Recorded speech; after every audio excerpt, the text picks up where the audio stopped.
ஸ்ரீமதே ராமானுஜாய நமக. ஸ்ரீமதே நிகமாந்த மகாதேசிகாய நமக. போன ஸ்லோகத்தில் 17வது ஸ்லோகத்தில் ஆண்டாள் சூடி களைஞ்ச மாலையை தன்னுடைய தலையால் வணங்கி ஏத்துன்னுட்டோ அதனுடைய மனத்தில் சந்தோஷப்பட்டான் எம்பெருமான். அடுத்த ஸ்லோகத்தில் அவளுடைய சூடி களைந்த வஸ்திரம், சூடி களைந்த மாலை, இது ரெண்டுத்துலையும் ஆர்வத்தோட இருக்கான் எம்பெருமான். அது ஸ்ரீ தேசிகன் எப்படி சாதிக்கிறார் பார்க்கலாம். சூடாபதேன பரிகிருஹ்ய தவோத்தரீயம் மாலாம் அபித்வதளகைர் அதிவாஸ்ய தத்தாம் பிராயேண ரங்கபதிரேஷ விபர்த்தி கோதே சௌபாக்கிய சம்பதபிஷேக மகாதிகாரம். கோதாதேவி, ஸ்ரீரங்கநாதன் நீ சூடி களைஞ்ச புஷ்பத்தை சூடின்டான். இப்போ அது போராதான், நீ மேல் வஸ்திரம் சாத்தின்னு இருக்கியே, நீ அணிஞ்ச உன்னுடைய மேல் வஸ்திரம் வேணும் அப்படின்னு அவ்வளவு ஆதரத்தோடு இருக்கான். அது மட்டும் இல்லை, நீ சூடி களைஞ்ச அந்த நறுமணம் மிக்க அந்த மாலையிலையும் அவனுக்கு அவ்வளவு ஈர்ப்பு. சரி, இதெல்லாம் எப்படி தெரியும் அப்படின்னு நீ நினைக்காதே. அவன் உலகமுண்ட பெருவாயன், எங்கே என்ன நடந்தாலும் அவனுக்கு தெரிஞ்சிடும். நீ சூடி களைஞ்சு எடுத்து வச்சிருக்கேங்கிறதும் தெரிஞ்சுட்டு தான் இன்னும் வரலையே அந்த மாலை, இன்னும் வரலையே அந்த மாலை அப்படின்னு நினச்சிட்டு இருக்கான். அப்படி நினச்சிட்டு இருக்கிற பொழுது சரி, இவ்வளோ நாழியை எடுத்து நம்மளே இனிமேல் சொல்லிடுவோன்னு அசரீரி வாக்கா விஷ்ணு சித்தர் மகள் திருமகள் களைஞ்சி வச்ச அந்த புஷ்ப மாலையை கொண்டு வர சொல்லி அசரீரிய அர்ச்சகருக்கு சொல்கிறார். சொன்ன உடனே அர்ச்சகர் எல்லாருமா போய் விஷ்ணு சித்தர்கிட்ட சொல்லி அந்த விஷ்ணு சித்தர் சந்தோஷப்பட்டு அந்த மாலை வஸ்திரம் எல்லாத்தையும் எடுத்துட்டு வரார். எடுத்துட்டு வந்து அர்ச்சகர் மூலமா பெருமாளுக்கு சமர்ப்பிக்கிறார். அப்போ இந்த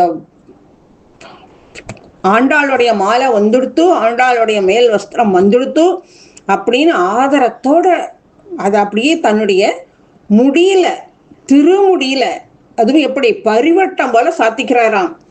அந்த குழற்கற்றை, உன்னோட குழற்கற்றையே வாசனையா இருக்கும். அதுல நீ அணிஞ்சின்னு இருந்த அந்த புஷ்பம் மாலை அதோட மனமா நறுமணமா இருக்கு. ரெண்டும் சேர்ந்து நல்ல நறுமணம் வீசுறதா. உடனே அந்த மாலையை சூடிக்கொண்டு அதையும் தன்னுடைய தலையில திருமுடியில சூடிக்கொண்டு அவ்வளவு ஆசையா இருக்கான். அவ்வளவு மங்களகரமா தன்னை ஆக்கிக்கிறானா. அதுவும் எப்படி பட்டாபிஷேகம் பண்ணிக்கிறானா. பட்டாபிஷேகம் பண்ணிட்டு அப்படி மங்களகரமா இருக்கான். அப்படி இவன் மங்களகரமா இருந்துட்டு இந்த அவ்வளவு சந்தோஷப்பட்டுக்கிறானா. இப்பேற்பட்ட பெருமை யாருக்கு வரும்? அதுவும் எப்படி, அவனே ஒரு செல்வம், இந்த உலகம் அவனுடைய செல்வம், இந்த செல்வத்துக்கு இன்னொரு செல்வத்தையும் சூட்டினா எப்படி? செல்வத்துள் செல்வம் பெரும் செல்வமா ஆயிட்டான் எம்பெருமான். அப்படி மங்களகரமா ஆயிட்டான். அப்படி மங்களகரமா ஆன அந்த எம்பெருமான் பட்டாபிஷேகம் பண்ணிண்டா மாதிரி ஆயிடுத்து. அந்த எம்பெருமானுக்கு இப்படி எல்லாம் கொடுக்கவும் பெரியாழ்வார்கிற பெயரையும் கொடுத்தான்.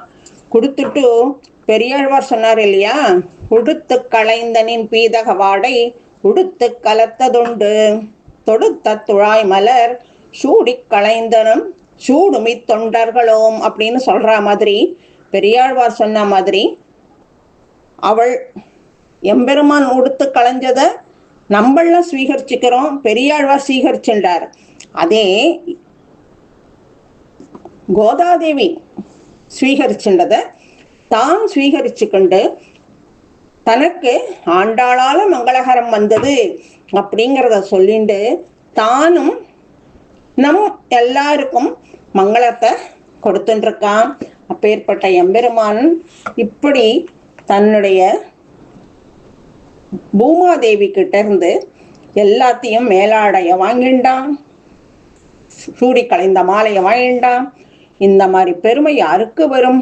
இப்பேற்பட்ட பெருமை கோதாதேவிக்கு கிடைச்சது. கோதாதேவி மூலமா பெருமாளுக்கு கிடைச்சது. இவா 2 பேர் மூலயமா பெரியாழ்வாருக்கும் கிடைச்சது. இதைத்தான் இன்னைக்கும் நம்ம ஸ்ரீவில்லிபுத்தூர் போனாக்க சேவிக்க முடியும். ஒவ்வொரு நாளும் ஸ்ரீவில்லிபுத்தூர்ல கார்த்தால ஆண்டாளுக்கு மாலை சாத்துவா. அந்த மாலையை ராத்திரி கொண்டு போய் வடபத்திர சாய்க்கு சாத்துவா. அந்த ராத்திரி வடபத்திர சாய் கிட்ட இருக்கிற மாலையை அடுத்த நாள் கார்த்தால பெரியாழ்வாருக்கு சாத்துவா. இப்படி இன்னைக்கும் இந்த கிரமம் நடந்துருக்கு. அன்னைக்கு பெரியாழ்வார் சொன்னபடியும் நடந்துருக்கு, பெருமாள் சொன்னபடியும் நடந்துருக்கு.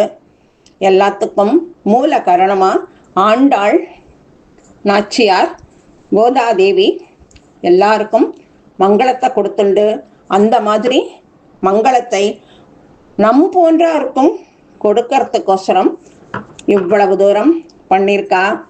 இந்த கோதாதேவி எல்லாம் சாதாரணமாகவே ஒரு அரசனோ ஒரு சக்கரவர்த்தியோ யாரானோ இருந்தா அவ என்ன பண்ணுவா, எம்பெரும் தாயார் கிட்ட இருக்கிறதையோ பெருமாள் கிட்ட இருக்கிற மாலைகளையோ தான் வாங்கிண்டு தனக்கு கிடைச்சது அப்படின்னா, ஆஹா எவ்வளவு மங்களகரமா கிடைச்சிருக்கு அப்படின்னு அவள்லாம் சந்தோஷப்படுவா. அதே மாதிரி கோதாதேவி கொடுத்ததையும் பெருமாள் ஸ்வீகரிச்சுக்கிண்டு அவ்வளவு சந்தோஷப்படுறானா.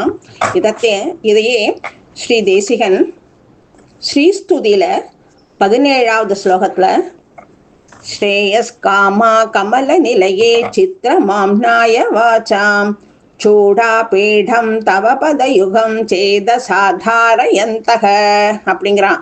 அதாவது அப்படின்னு சொல்றார் பெரிய பிராட்டியே, உன்னோட திருவடியில வேதங்கள் தன்னுடைய முடிக்கு ஏத்தா மாதிரி அற்புதமான அணிகளா தரிச்சுக்கிறது உன் வேதத்தை. உன்னுடைய பெருமையை அப்படி பறைசாத்தின் இருக்கு. அதாவது வேதாந்தங்கள் எல்லாம் உன் திருவடியில உன்னை புகழ்ந்துட்டு இருக்கு. அதே மாதிரி உலகத்துல இருக்கிற பெரியவாள்லாம் இன்னும் அரசராகணும், சக்கரவர்த்தி ஆகணும், பிரபுக்கள் ஆகணும் அப்படின்னுட்டு உன் திருவடியில தன்னுடைய தியானங்கள் எல்லாம் தன்னுடைய விருப்பங்கள் எல்லாம் வச்சு அவ உன்னுடைய திருவருள் கிடைக்க பெற்று உன்னுடைய புஷ்பங்கள் அவளுக்கு கிடைச்சதுன்னா அவளுக்கு எப்படி சந்தோஷமா இருக்குமோ அந்த மாதிரி எம்பெருமான் கோதாதேவியுடைய வஸ்திரத்தையும் பூமாலையையும் தரிச்சுக்கொண்டு தனக்கு கோதாதேவி பரிவட்டத்தையும் கொடுத்து பட்டாபிஷேகத்தையும் பண்ணி வச்ச மாதிரி ஸ்ரீ ரங்கநாதன் சந்தோஷப்பட்டுக்கிறானா. இத ஸ்ரீ தேசிகன் எவ்வளவு அழகா நமக்கு கற்பனையா சொல்லி கொடுக்கிறார். நம்மளும் அதை அப்போ தியானம் பண்ணிண்டு நம்மளும் எம்பெருமான் கிட்ட மங்களத்தை வாங்கிண்டு மங்களத்தை ஸ்வீகரிச்சுக்கண்டு நாமும் எல்லோரும் மங்களகரமா இருக்கிறதுக்கு அந்த கோதாதேவி சூடி கொடுத்த நாச்சியாரை பிரார்த்திப்போம். அடுத்து என்ன சொல்றார் அப்படிங்கிறத அடுத்ததுல பார்க்கலாம். ஸ்ரீ கோதாதேவி திருவடிகளே சரணம்.